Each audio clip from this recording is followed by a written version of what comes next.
Hi friends, welcome to tasty town Tamil. இன்றைக்கி பாவக்காய் குழம்பு எப்படி வைக்கிறதுன்னு பார்க்கலாமா? இதுக்காக ஸ்டவ் ஆன் பண்ணிவிட்டு பாத்திரம் வச்சுக்கலாம். பாவக்காவை இப்படி ரவுண்ட் சைஸாக நான் கட் பண்ணி வச்சுருக்கேங்க.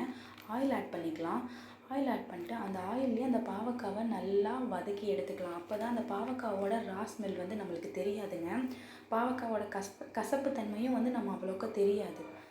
இந்த கன்சிஸ்டன்சி வந்தோடனே நம்ம ஸ்டவ் ஆஃப் பண்ணிக்கலாங்க. குழம்புக்கு தேவையான மசாலா அரைக்கிறதுக்காக ஒரு கைப்பிடி அளவுக்கு சின்ன வெங்காயம், 7 பல் பூண்டு, ஒரு லெமன் சைஸில் புளி, 4 தக்காளி, ஒரு அரை மூடி தேங்காய், 2 ஸ்பூன் மிளகாய்த்தூள், 2 ஸ்பூன் தனியாத்தூள், 1 ஸ்பூன் குழம்பு மிளகாய்த்தூள், 1/4 ஸ்பூன் மஞ்சள்தூள்.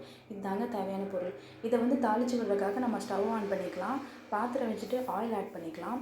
அந்த சின்ன வெங்காயத்தை ஆட் பண்ணிக்கலாம். பூண்டு, தக்காளி இதெல்லாமே சேர்த்து நம்ம நல்லா வதக்கி விட போகிறோங்க. நல்லா வதக்கி நல்லா அது ஆயிலே நல்லா மசிஞ்சு வந்ததுக்கப்புறம் நம்ம தேங்காவை ஆட் பண்ணிக்கலாங்க. தேங்காய் ஆட் பண்ணி நல்லா அதை கிளறி விட்டுக்கலாங்க. வெங்காயம், தக்காளி, தேங்காய் இது மூணும் நல்லா வதக்கி நம்ம எடுத்து வச்சுக்கலாங்க. குழம்பு தாளித்து விட்டுடலாங்க. இதுக்காக ஸ்டவ் ஆன் பண்ணிவிட்டு பாத்திரம் வச்சுக்கலாம். 2 கரண்டி ஆயில் ஆட் பண்ணிவிட்டு கடுகு ஆட் பண்ணிக்கலாம்.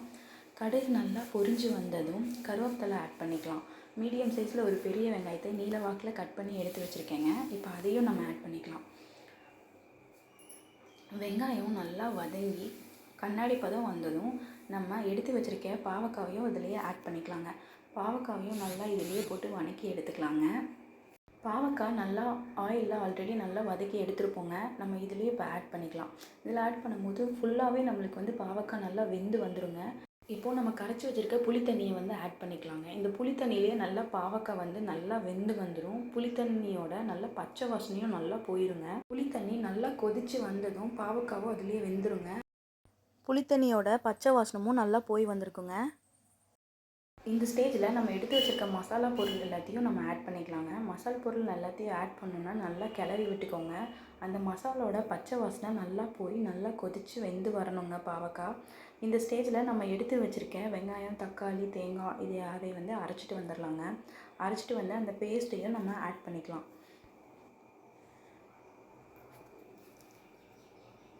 இந்த பேஸ்ட்டை ஆட் பண்ணோன்னே கூட தண்ணியும் சேர்த்து ஆட் பண்ணிக்கலாங்க.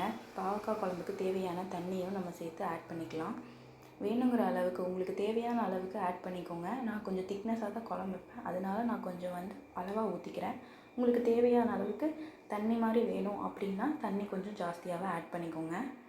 இன்னும் கொஞ்சம் கூட தண்ணி ஆட் பண்ணிக்கலாங்க. நல்லா தண்ணி ஆட் பண்ணதுக்கப்புறம் குழம்பு நல்லா கிளறி விட்டுட்டு மூடி போட்டு மூடிடுங்க. நல்லா குழம்பு கொதித்து வந்ததும் பாவக்காய் குழம்பு ரெடிங்க. இதே மாதிரி உங்கள் வீட்லேயும் செஞ்சு பாருங்கள். குழந்தைங்க வேண்டான்னு சொல்லவே மாட்டாங்க, விரும்பி சாப்பிடுவாங்க. அந்த பாவக்காவோட கசப்புத்தன்மை கொஞ்சம் கூட தெரியாதுங்க. பாருங்கள், நல்லா குழம்பு கொதித்து நல்லா வந்துருச்சுங்க. இந்த ஸ்டேஜில் நம்ம ஸ்டவ்வை ஆஃப் பண்ணிக்கலாங்க. நீங்களும் வீட்டில் செஞ்சு பார்த்துட்டு குழம்பு எப்படி இருந்துச்சு அப்படின்னு கமெண்ட்டில் ஷேர் பண்ணுங்கள். மறக்காமல் சப்ஸ்கிரைப் பண்ணிடுங்க.